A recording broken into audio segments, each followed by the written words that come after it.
Hi. We're on Oak Island. There's a girl whose hands had bitten off by a shark. We need an ambulance right away. Okay, we're going to get help on the way. Do you know, are any of the fingers completely amputated? It looks like her entire hand is gone. Okay. If you can, just make sure they take a clean, dry cloth and wrap it around the wound and place pressure on it. They knew what to do. They were prepared. They apparently a couple of really grisly shark attacks out on the Outer Banks, North Carolina, in the last few days. And so it raises questions of what's going on. This is unusual. There aren't a lot of shark attacks, honestly, around the world in a given year. We had 2 of them in North Carolina. We thought it a good day to ask Joe Romeiro to join us. He's a Shark Week expert. You know, when you see the Shark Week, well, he's one of those experts that they talk to. He's also a person who has spent a great deal of time underwater filming sharks, so he knows of what he speaks. In those cages. That's cool. Joe, thanks for joining us. Good to have you. Thank you. Now, it is rare. I mean, we have a lot of fun with this story about sharks from time to time, although this is a tragic story. But shark attacks worldwide are not that common, are they? No, they're very, very rare, especially in the United States where it seems like we only have a certain amount of the country that goes into the water at a certain amount of time. But what we also have in the United States is that there's a huge Gulf Stream temperature movement that travels all the way up the east coast of the United States, which also travels a huge migration of large predatory fish and sharks that follow them. And at this point in time, like right near North Carolina, there's a really heavy population of it as it spreads through.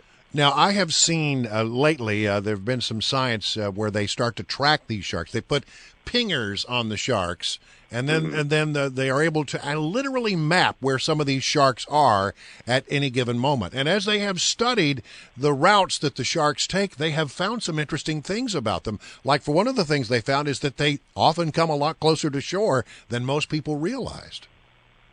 Well, a lot of the prey items that sharks are going for are like, sometimes they use the shore to huddle them up against. A lot of the sharks that you see usually near shore are shore-like species, and they're hunting for prey items that are along the shore and everything. They're definitely not hunting for humans, and they have been there the whole time. So how do you explain these attacks that we just saw? Well, there's all kinds of different things that come into account. First of all, the water visibility I heard wasn't amazing, so you have a certain amount of self-awareness that's going on. I also heard there was a group of fishermen nearby that were baiting the waters and possibly catching sharks at the time that happened. I'm not confirming it or anything. This is all from what I've heard, and I've heard it through multiple news stations that that's the case. And if that's the case, then there is a higher chance of sharks being around if there's bait in the water and there's people splashing around and there's not very good visibility and they're swinging their limbs around, and these things are only getting a flash of that and then competing with each other to try to get what food is available. So I really believe it's a mistaken identity. Even though it is very tragic, it seems to me that the sharks were competing against each other and then eventually just stopped. Well, I mean, listen, whether the shark thinks that it's, whether the shark intended to go after a human or not, the end result is this horrible situation. What can humans do to avoid that? Before they go into the water, you just said visibility was an issue. I mean, should we be checking certain things offshore before we start wading in? No, I mean, self-awareness is just really it. When you go into the water, you want to be able to put your body in places where you can see where you're putting your body. You also want to avoid times of day that's like really dark, or hunting periods for sharks, which are usually in the morning and really right at dusk. If you see a lot of fish activity on the shore, like fish jumping out of the water and moving around, usually that's predators hunting them. I would probably stay away from them. If you see a large group of fishermen, like right near the shore fishing, it's good to give them a real wide berth, because if there is any bait in the water, that's going to be traveling up and down the shoreline, and that definitely will probably bring in fish. So I think if you follow a certain set of guidelines, you're really, really safe. Like, really, you have more chance of being hit by lightning than attacked by a shark. So this is just a really freak accident, and I mean, very, very tragic. But I still think it's an accident. I don't think this is a trend of anything. Well, according to the eyewitness reports, in one of these attacks, the shark came completely out of the water in what people said was really quite a remarkable, fast lightning-like attack, and just literally bit off one of the arms.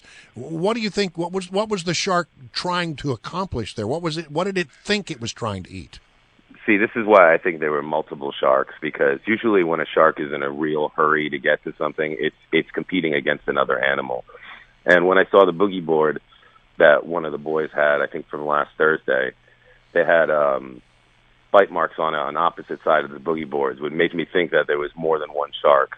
That it seemed like it might have been a couple of sharks that were competing against each other, and that may be why they made such split decisions. Well, what do you think the sharks thought they were attacking?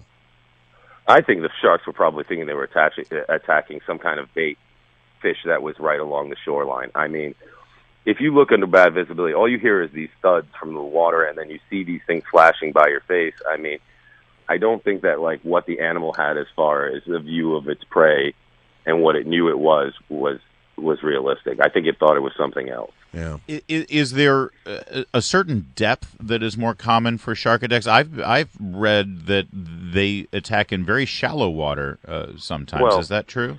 Humans come into contact with them. I mean, sharks are all throughout the world, and it is their oceans. But the reason that there's so many confrontations with people and humans, sharks and humans in those shallow waters, that's because most humans are.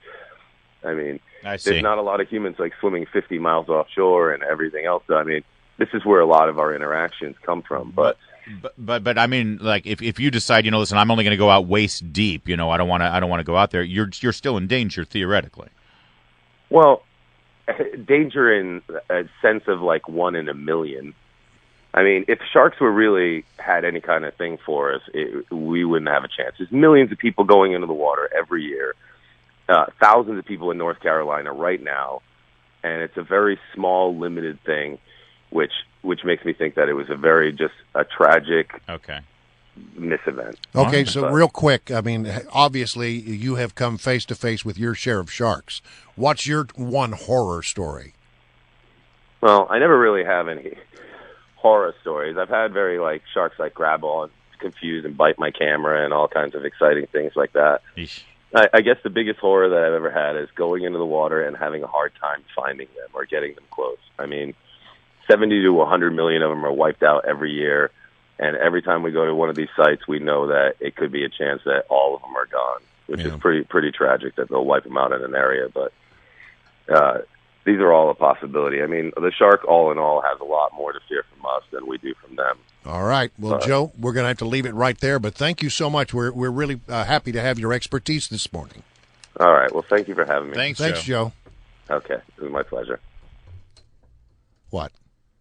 Shark has more to fear of me than I fear. Well, listen. I'm not going screwing up a shark's vacation by gnawing into his side there. No, the shark go about his business. I'll go about my business. You just leave us alone. He's saying the sharks are endangered. Well, all right. I'd be okay if rattlesnakes were endangered. Maybe some things can be endangered, and it would be okay in the long run. Okay. It is. It's a shark, for crying out loud. 8:15. No, sharks are good. Sharks are good?